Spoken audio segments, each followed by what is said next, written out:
문제달인 신혜순입니다. 공무원 한국사 핵심 강의 시작하겠습니다. 역대 정부의 통일을 위한 노력에 대해서예요. 이승만 정부 시기에는요, 6.25 전쟁이 발발함으로 인해서 남북한 상호 간의 적대감이 증폭되어지게 되어 그로 인해서 민족 분단의 고착화 상태가 이어지게 되네요. 특히 남한 정권에서는 반공 정책을 강력하게 추진하게 되고요. 더 나아가서 북진 통일까지 주장하게 되었어요. 장면 정부 시기에는요, 4.19 혁명 이후에 통일 논의가 활성화되어져서 특히 혁신 정당과 학생들이 중심이 된 중립화 통일론 등이 주장되었고요.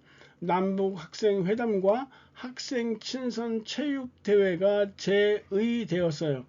하지만 장면 정부에서는요, 선건설 후 통일이라는 구호 아래 유엔 감시와 남북한 총선거를 제시하는 다소 소극적인 통일 정책을 주장하게 돼요. 박정희 정부는요, 특히 1960년대 반공 정책을 강화시키게 되는데요. 121 청와대 습격 사건, 즉 북한의 특수군 31명이 청와대를 습격하기 위해서 난파됐던 사건이 있었고요. 그리고 미국 해군 정보함인 푸에블로를 북한군이 납포하는 이 푸에블로 납포 사건이 연이어서 발생하게 돼요. 그리고 울진 삼척에 북한 무장공비가 침투하는 사건까지 벌어지게 되니까 반공 정책을 강화할 수밖에 없었을 것이에요. 예비군 창설도 이러한 일련의 사건들을 통해서 창설되어지게 됐던 것이에요. 1972년에 7.4 남북 공동성명이 발표되어지는데요. 당시 국제적인 상황을 살펴보면요. 미국 대통령 닉슨이 닉슨 독트린을 발표하면서 세계의 냉전 체제가 어느 정도 완화되어지는 시점에 이르러요. 이로 인해서 남북 관계도 어느 정도 개선되었고요. 그로 인해서 1970년에 남북 적십자 회담을 개최하게 되었던 것이에요. 7.4 남북 공동성명의 내용은요, 3대 통일 원칙, 즉 자주평화 민족 대단결이라는 이 원칙에 합의하게 되고요. 남북조절위원회를 구성하게 돼요. 하지만 이런 통일을 위한 선언들은요, 남북 양측의 각각의 체제 강화에 이용됐을 뿐이에요. 1973년도에 6.23 평화통일선언이 있었는데요. 남북한이 동시에 유엔에 가입하는 내용과 모든 국가에 대해서 문호 개방을 제시하는 선언이에요. 하지만 북한의 거부와 북한의 남북대화 중단 선언으로 인해서 효과를 거두지 못하게 되네요. 전두환 정부 시기에는요, 민족화 민주통일 방안이 82년도에 제시되었고요. 85년도에는 최초의 이산가족 고향 방문과 예술 공연단의 교환 방문이 있게 돼요. 노태우 정부 시기에는 88년도에 7.7 특별선언을 통해서 북방 외교 정책을 추진하게 돼요. 특히 동유럽 국가들과의 외교 관계가 개선되어진 것이에요. 1989년도에는 한민족 공동체 통일 방안이 제시되어졌는데요.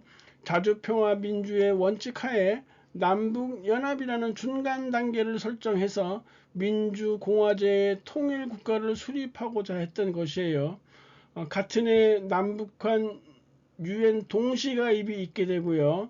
남북 기본 합의서도 채택하게 돼요. 이 남북 기본 합의서는요, 남북한이 상호 체제를 인정하고 남북 사이의 화해와 불가침 및 교류 협력에 관한 이런 내용을 담고 있는 최초의 공식 합의서라는 점에서 그 의의가 있다고 할 수 있어요. 같은 해에 한반도 비핵화 공동선언도 발표하게 됐네요. 김영삼 정부 시기에는요, 북한이 핵 확산 금지 조약 탈퇴를 선언함으로써 남북 관계가 급속도로 냉각되어지게 되고요. 94년도에 김일성이 사망함으로 인해서 남북 정상회담 개최도 무산되어지게 돼요. 1994년에 3단계 통일 방안을 제시하게 되는데요. 1단계 화해와 협력, 2단계 남북연합, 3단계 통일국가 수립이라는 이런 통일 방안을 제시하게 됐어요. 그리고 북한 경수로 건설도 지원하게 됐네요. 김대중 정부 시기에는 1998년도에 금강산 해로 관광이 있게 되고요. 2000년에는 제1차 남북 정상회담이 열리는데요. 최초의 남북 정상회담이라는 점에서 의의가 있어요. 이때 6.15 공동선언이 발표되어지게 되는데요. 남한의 연합체안과 북한의 연방제안이 갖고 있는 공통점을 인정했다라는 것이에요. 그리고 경의선 복구 사업이 이루어지게 되고 개성공단 건설에 합의함으로써 착공식은 노무현 정부 때 착공식이 이루어져요. 제2차 이산가족 상봉이 있게 돼요. 1차는 85년도 전두환 정권 때 있었다고 했었죠. 그리고 금강산 육로 관광을 추진하게 됐고요.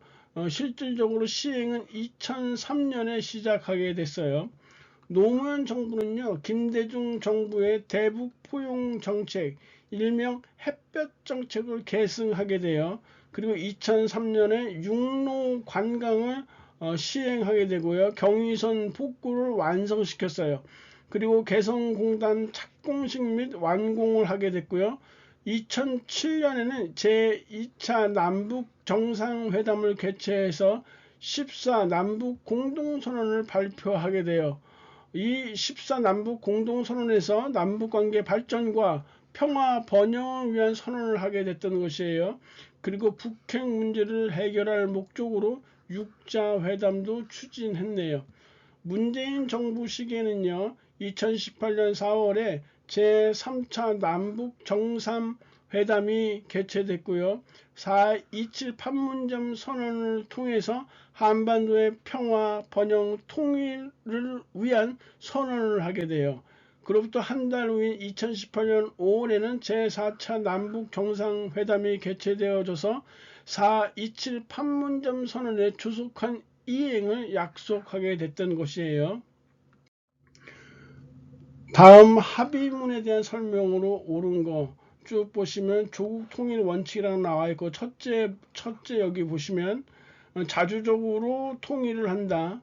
둘째 보시면 평화적 방법으로 한다. 이렇게 쭉 보시고 요 4번에 보시면 밑에 두 번째 줄에 남북 적십자 회담 개최라는 것이 나와 있으니까 72년도에 발표했던 7.4 남북 공동선언이 되겠어요.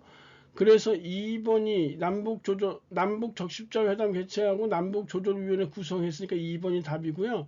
1번의 남북 기본 합의선언은요, 1991년 노태우 정권 때죠.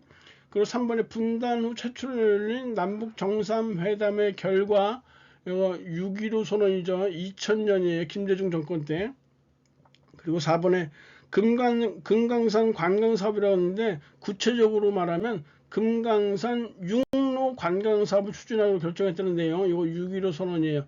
참고로 금강산 해로관광은 98년도에 있었던 것이에요. 여하튼 정답은 2번이고요. 강의자 고생하셨습니다. 감사합니다.